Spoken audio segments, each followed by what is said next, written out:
right, Peter, we're live. Well, good afternoon, everyone, and welcome to Black Rapids Farm. My name is Peter Reuter, and along with my wife, Rosemary, we run Black Rapids Farm. So I'll give you a quick overview. I'm just going to change so you don't see my face anymore, but see actually the real stars of the show, and that's our barn. So this, I'm hoping it's coming. Here we go. So this is inside my farm. These are the real stars of the group. They're my cows. This is a dry cow right here. She's named 615. But anyways, as we come into the barn, I thought we'd first talk about some of the technology I use on this farm.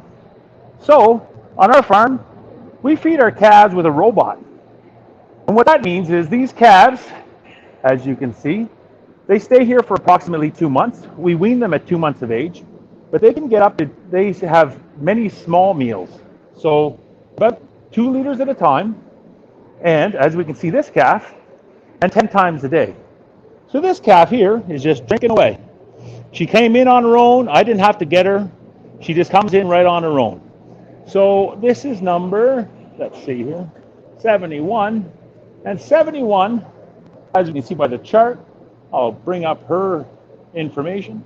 She's already, well, she had almost 13 liters yesterday, and she's getting close to 10 right now. Looks content, happy. In our barn, the barn, because we're feeding them we feed them robotically. They don't get big slugs of milk. They just get nice small meals all the time, very much like they would do in nature. You can see our bedding under the calves. We use sawdust, and that keeps the calves dry and clean. Also, if we look up, this is called a flap duct. What it really does is bring fresh air in from outside to inside. So there's always fresh air coming into the calves. So as we walk through the barn, I'm going to show you, just keep looking around. Oh, 615, I think she's looking to calve shortly. So I suspect I'll be putting her in this box stall. This is my maternity pen. The maternity pen is where our cows calve. So we put them in approximately, we try to put them in between 6 to 12 hours before they calve. They can get comfortable. Now on our farm, most of our cows calve on their own. It's really not an issue. They calve on their own, and then they get off to milk. So the next thing I'm going to show you on our farm is where the magic happens. My kids call it, this is the money maker. The only thing on the farm that actually makes me money. Everything else costs me money. So we're going to go into my robot room. So on this farm, on our farm, we milk our cows with robots. So I actually don't physically milk the cows, the robots milk the cows. So we're just making our way to the robot room here, right inside the door. Give me a second. Hopefully there's one milking. Hopefully. There we are. Open the door. Oh, nobody's in there yet. We'll see what happens. Hopefully somebody shows up quickly. Oh, my fingers are in the way. I'm not a professional. Oh, in comes a cow. Let's see what happens. Oh, she doesn't need to get milked. Isn't that just great? So she was too early. On our farm, we average 4 milk. Some cows can get up to 4 milkings a day. We average 2.8 milkings per day. I see a cow there looking. I'm not sure what's happening. Well, a great part of the show. But this is the robot arm. And the robot arm will attach itself to the cows. Oh, this cow is going to get milked. So I'm not sure if most of you have ever seen this before, but this is how we milk our cows in our barn. I'm going to try to find the right spot to actually so you get full view. So right now, it's hard to see, but it's washing the cows with brushes. And it comes back, it washes the brushes, and those brushes will head back. I'm not a very good cameraman. And you can see that it's off to brush the cows again. And if you hear it, there's air being blown on the cow's teats to dry them before the milk gets attached. So from this angle, I'm pretty sure you're going to see the magic happen. So this takes approximately 40 seconds to prep the cow. Brush goes away, and then here, as you can see, the laser comes in and attaches the milker. I'm not doing this, the robot is. There we go. The milker just attached the cow. So let me get myself up. So now the cow is actually physically milking. Oh, if you just saw the brushes just getting washed, what's happening there is actually just told me that there's milk coming from all four quarters. So you ask where the milk goes, right? Well, I'll show you. Behind this door number 1, the milk is coming in. The milk's coming in the jar. Oh. So there you go. The cow's milking on her own, and the milk is coming into the jar. There's some interesting things about this technology. In the arm, right here, there's sensors in there, and if any of the milk is not up to standard, it'll get discarded. So rest assured, any of the milk that I produce is 100%. Only the best goes to the consumers. The rest gets discarded. So this cow, I'm not sure how much he's projected to give. Let me come around to the screen. On the front of the screen, she's projected to give, hopefully we can read this, 13.6 liters. She's given 5.7 kilos already, which is a fair amount. She's being here for 6 minutes. Up in this top corner, up here, how much feed she's being given. Now, ironically, that's what attracts the cow into the robot. A lot of people think it's because the cow's full of milk, but no, we're after her sweet tooth. So this cow, all the tests were completed, and ironically, it's off to our bulk tank. And that's where it has that symbol, it's off to the bulk tank. Well, let's say, this morning we had a cow and a calf. We feed those calves the milk of the cows. The first 4 milkings go to their own calf. But to do that, the milk, instead of being sent to the bulk tank, will be sent to we call it the M for use, but it's the buckets. So from here, they get automatically put into the buckets, and we take the milk right from these buckets right off to the calves. We'll heat the milk up to make sure it's body temperature, and away we go. I know my fingers are big. My apologies. So what's happening here, you can see already, her left front and her right front are already empty. Her left rear and her right rear quarters are still milking. She's already given 12.6 liters of milk, and she's expected at 13.6. So if you wonder what 12.6 liters of milk looks like, that's what it looks like in a jar.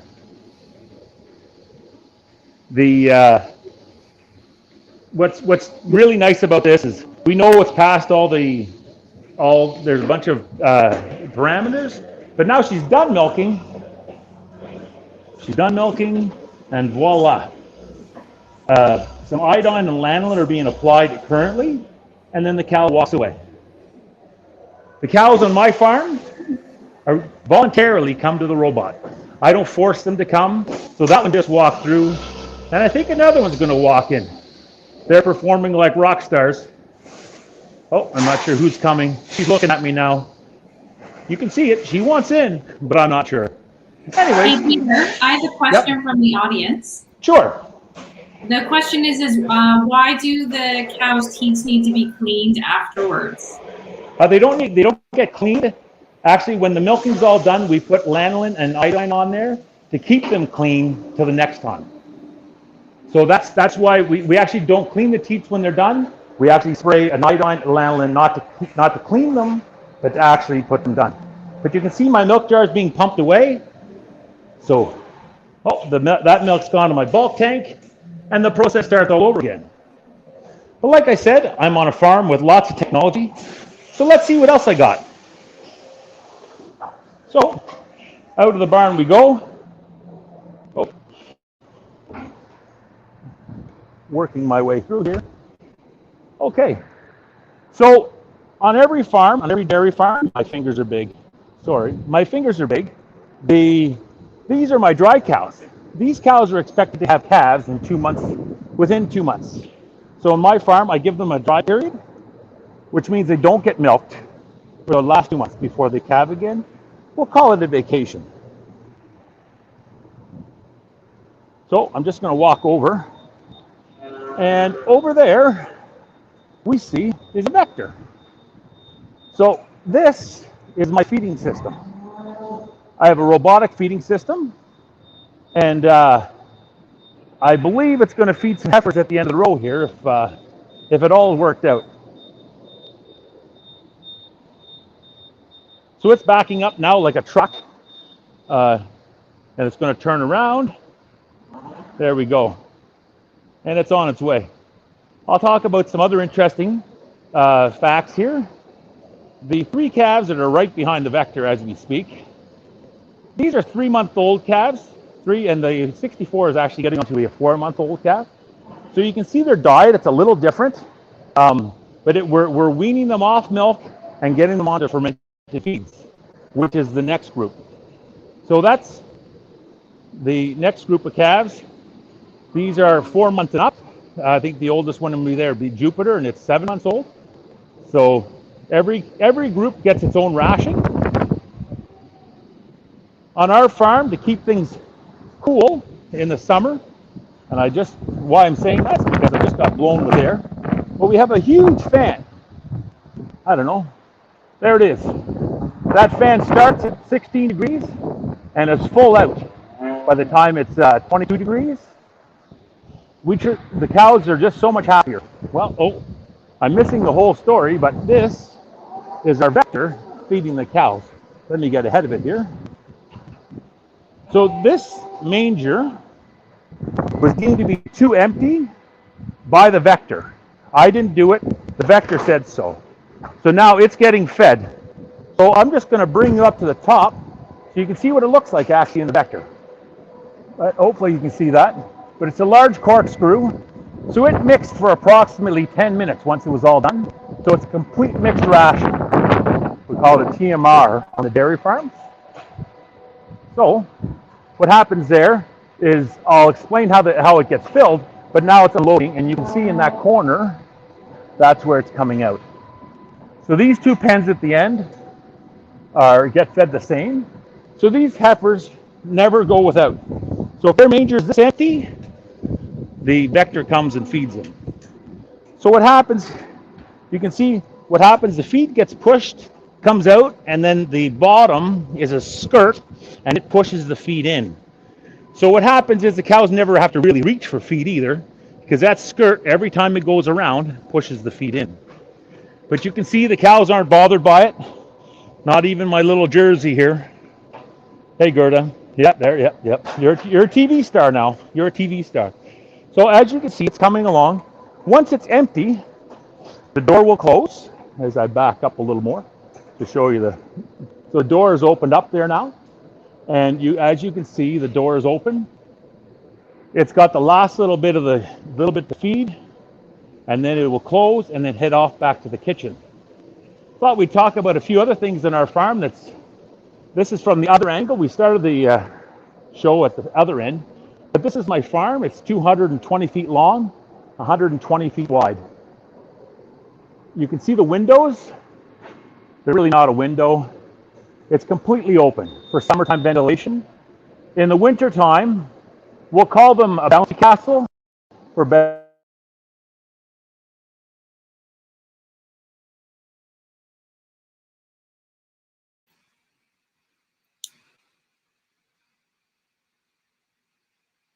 Hey, Peter, we might have lost you here. Let's try a different spot.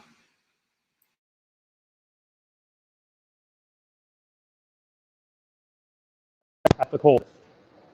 So you can see where it's coming in here. So what's happening here is it's done. I don't see much more feed coming out. There. Oh, now you see the door closing. Again, I don't control this. It's all autonomous. And I believe it's going to go back off to the kitchen here. Yep, there we go. I know a little bit about the farm. So here's our vector going off to the kitchen.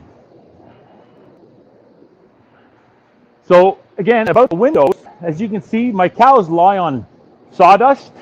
This is my heifer side, but they're both similar. They rest on a foam mattress with a plastic cover, and then but they actually lie on foam. So what happens there is we bed them once every 2 weeks. We put it on this side of the brisket board. That's the black tube. But every day I'll scrape down the stalls and rebed. So that's the heifers, and the cows are very similar. So you can see the robots going off to the off to the kitchen. There's a few other things I'd like to talk about. On this farm, our manure all gets brought from the cows all to the end with an alley scraper. And we can see here it's going backwards. I don't know if it's going to show up very well or not. But there it is there. Excuse me. So as you can see, the cows just walk right over it. They're not harmed by it at all. It goes so slow, they just walk right over. But as you can see, my flooring, it's actually rubber. So my cows don't walk on cement, they walk on rubber. I'm trying to simulate pasture. So it's easier on the cows' joints, I think. It's just the way it is. Another interesting part at this end of the barn, and hopefully 588 will perform, is we have a cow brush. And so with the cow brush, it can get a massage whenever it wants. So here we are, 588's self-grooming herself, as you can see. I didn't force her there, didn't make her do anything. She just going to see the brush.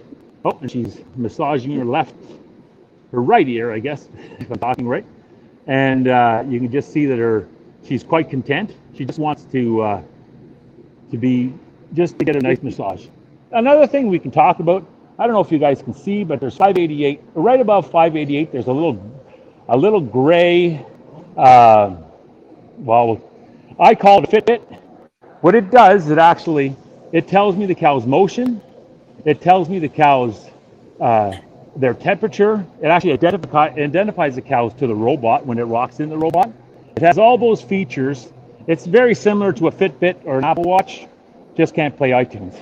Anyways, what we also do on this farm is we actually put our cows through a foot bath. So this is a foot bath. We do this twice a week. We walk the cows right through it. It takes approximately 15 to 20 minutes. It's just a copper sulfate solution, and it's to help get their feet good and strong. So that's why we put them through the foot bath. I don't know. There's my favorite cow. That's Sandra there. Just a little life story is that I had a barn fire 4 years ago in September, and I rebuilt, and that's one of the few cows that survived, and that's Sandra. That's one of the originals. So just a little side note. Also in here, I don't know if we can see it, but the bar that's above the cows, that's actually a sprinkler system. So I don't know what the temperature is right now, but if it's above 22 degrees, the sprinkler goes every 15 minutes. And the cows just sit there, just right on time, it decides to sprinkle. I'm not sure if we can catch that, but it's spraying out. And the cows don't seem to mind. It's like you're being at the beach and you're getting sprayed on a nice warm day. As you can see, that was Elf behind there. She just backed up to get into the next stall. There's probably better food in the next spot. So that goes on for about a minute. As you can see, the cows don't seem to mind it at all. I think they really do enjoy it. So together with the sprinklers going on their back and their fans blowing air at them, it's like sitting at the beach and getting a little soaked every now and then just to keep you cool.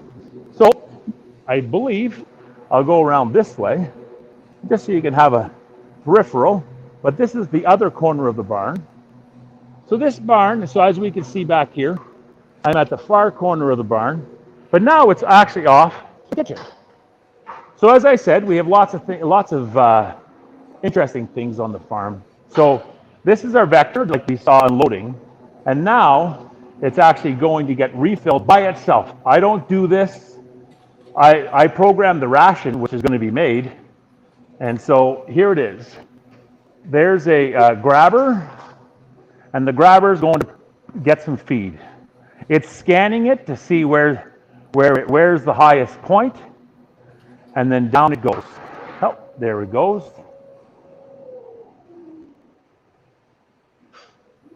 It's actually grabbing straw right now. I use straw as a fiber source, just like we would use bran in our diets. I use straw. So it's very accurate. So if it weighs it on the way up. If it's too heavy, it will release it. If it's too light, it goes back for more. So it's weighing it right now. It's guesstimating it right now, I should say. And then, oh, it's happy with that amount, and it's going to come right over, as you can see.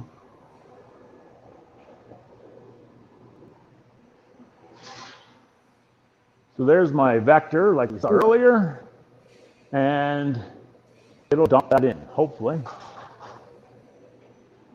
There we go.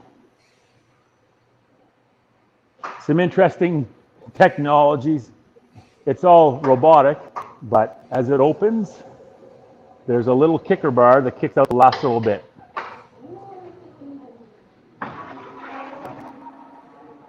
Yep. And it's off to get the next ingredient. I'm not sure which one it is. I'm going to guess. Oh, no, it's going for haylage. Oh, corn silage, sorry. So it got enough straw for the ration it's making, and it's going off to get haylage. We'll just watch this one more time. Hey, Peter, I have another question from the audience. Sure. Do you grow any of the crops used for the feed on your farm? We grow all the crops except for a soybean meal and a mineral. So about 90% of the crops that I fed to my cows are grown right here on the farm. They're all grown within, well, my 400 acres of the farm is all attached, so it's all really close by. And we're calling this local. The only products that I bring in are some minerals and some soybean meal. But yet I grow soybeans that become soybean meal. So in a way, I grow it all except for the little bit of minerals. So you can see there, it's going to drop in another one. So my job on this farm is actually to keep this kitchen full. This amount of feed right here, that'd be enough till about 4 o'clock, 4 or 5 o'clock, and I'll reload it at 5 o'clock. And the reason for that is the temperature starts cooling down at the end of the day, and now you'll get a really good picture of it actually picking up. You'll get the live. So this is enough feed for till about 5 o'clock. The temperature starts cooling down approximately at 5 o'clock. So then the feed has a less chance.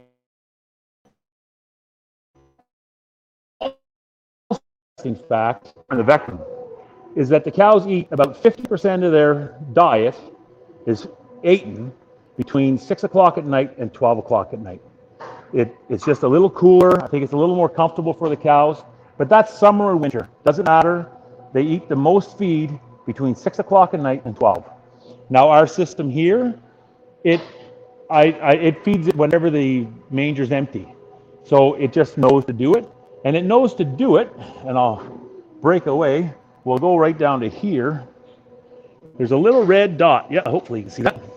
That little red dot is attached to a laser up underneath the box, and that dot will measure the feed height of when it passes by, when it pushes it in, and if it gets below a prescribed number, which I put in, it goes and gets another batch.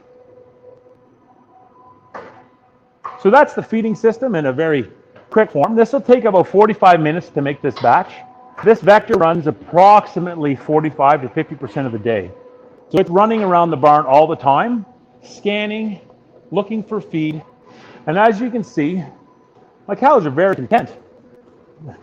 So in this barn, they eat when they want, sleep when they want, milk when they want, get a massage when they want. We give them a mani and pedi twice a week. I don't think you can get any better than that. So this manger, as you can see, it just told it that it was empty and it was too empty, and it's going to bring more feed. So our cows are never have an empty feed bunk. There's always feed right there. Very interesting. Well, let's see. This is ELF. This is one of the of my barn fire.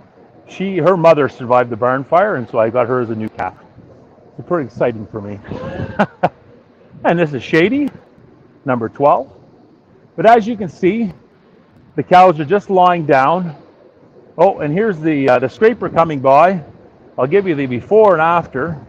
Because it's the water, oh, there, and then every 45 minutes it scrapes it clean. So that's how clean the scrape, we call it the alley, is after it scrapes. So only what's best for my cows.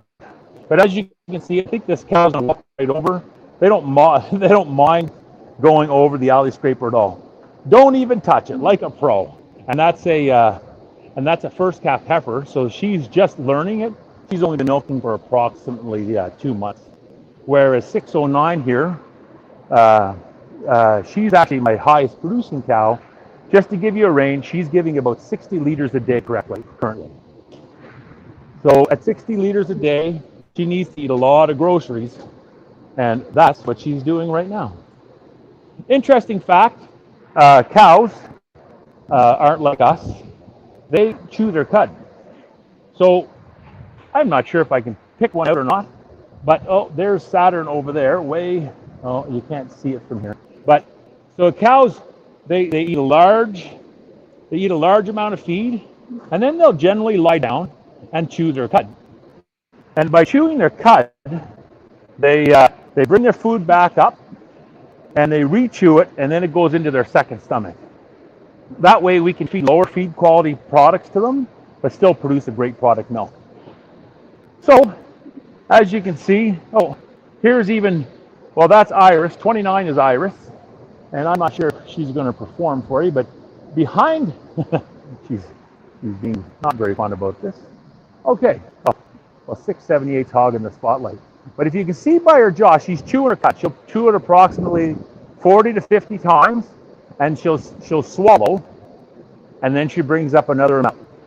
She's very content right there. The fan is right above her, right? Her back looks like she's made wet. It can't get any better than that.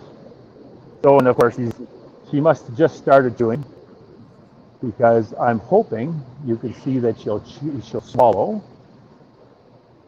Okay, Idris, any time. Oh, there, she just swallowed.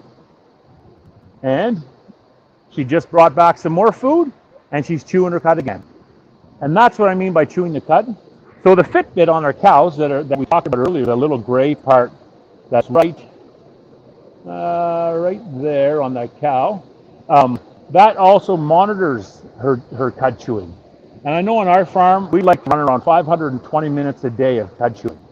If they're running about that number, we think the ration is just right. So, as you can see, that's the outside of the robot. Nobody's out there forcing the cows to go in. She went in on her own. So, as I said earlier, on this farm, cows lie down when they want, milk when they want, eat when they want, have a massage when they want, and we give them a mani and pedi. But I do care for them as best we can. So, again, I'd like to thank everybody for joining me today. Hopefully this was a little bit of informative. We've had lots of people come through the farm, and most people are just amazed at the technology that's in dairy farming. And you can see the cow's going to come out of the robot now as we speak. And a lot of people still think we milk the cows by hand and do all the work. But the reality is we've become technicians, because what's happening now is cows will go and get milked on their own. So that's Laura, who just went and got milk there. Sorry. Side dressing, I'm like a squirrel. I see my cows, I want to talk about cows. But the interesting part is, so I do the work of keeping the cows clean, but the cows actually go get milk when they want, and it's all voluntary. So there is the cow we have to train, and when I mean training, we actually just have to go get them and coerce them into the robot. It generally takes between a week. While some cows learn it real quick, between 1 and 2 days. Other cows, not so well. Maybe takes 2 or 3 weeks. So, as you can see, number 12 wants in. That's Shady. She wants in. My guess is, she pushed the other one, Iris, out of the way, but Shady wants in. But now she's like, I'm here. I don't want to go. Here she goes. So, and that's, oh, and she doesn't even need to get milk. So she's obviously been milked before, too often. She's not expected to give at least 10 liters of milk. On our farm, we expect them to give 10 liters of milk. If they give 10 liters, if they're projected to get 10 liters of milk, they get milked automatically. So again, I'd like to thank everybody for joining me today. Behind every glass of milk that you drink in the morning, remember there's a farmer just like me. And we're also proud to produce products that the consumer enjoys, right from milk to cheese to cottage cheese to butter. So thanks again. And when you see a big red barn, beep your horn, because all farmers are friendly. We'll wave. Thanks. Have a great day. Thank you, Peter.